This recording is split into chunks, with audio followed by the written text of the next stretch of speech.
What to the slave is the 4th of July? Famous words uttered by Frederick Douglass on July 5, 1852. We are here in Anacostia, Washington, D.C. at his home, where tours are often given for individuals who wish to get a general understanding of Mr. Douglass's life's work and his role in American history as well as in world history.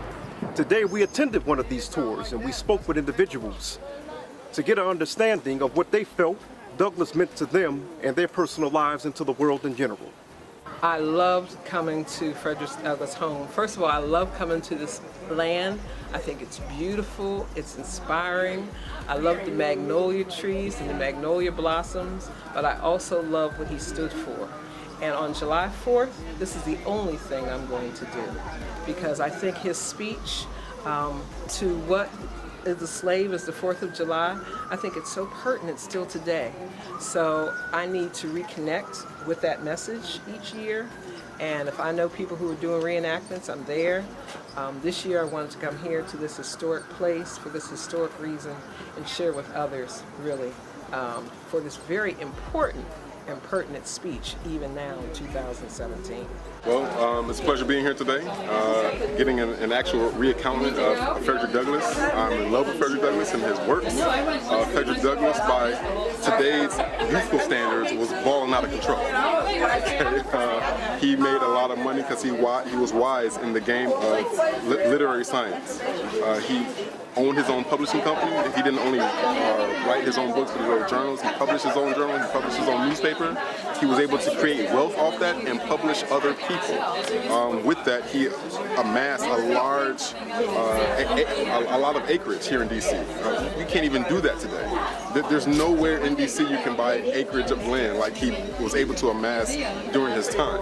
He understood that the government was way back then was about the exploitation of black folks and tried to create Anacostia as the black part of town.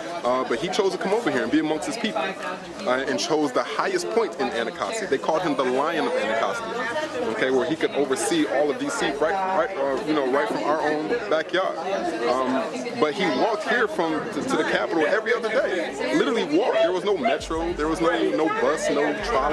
None of that was going on. He actually was about that cause. He actually walked and he practiced what he preached by walking from here to the Capitol and to the other government buildings every day to be about the cause and what he represented. And for that, we honor him. Thank you.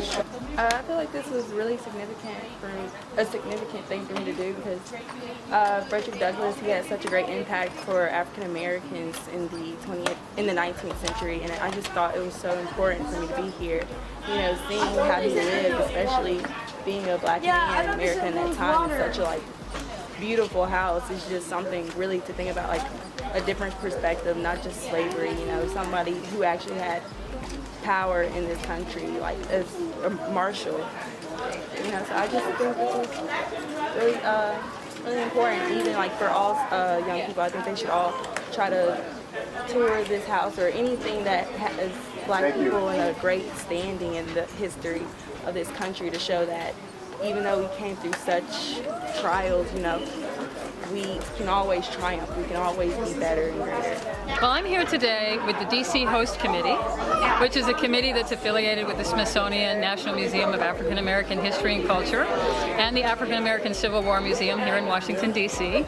And the reason that we're here today is because this is a wonderful way for people to learn about Frederick Douglass and to begin to understand who he is, if they don't already know, as we get closer to the bicentennial of his birthday, which will be this coming Black History Month in February, on February 14th, because he was born February 14th, 1818, or at least that's the birthday that he chose to use as his birthday, and it will be celebrated this year in February 2018 as his 200th bicentennial birthday. So we look forward to that. We think Black history is everyone's history, and I myself am a volunteer with the DC Host Committee, and there are many volunteers from many different sectors, many different churches.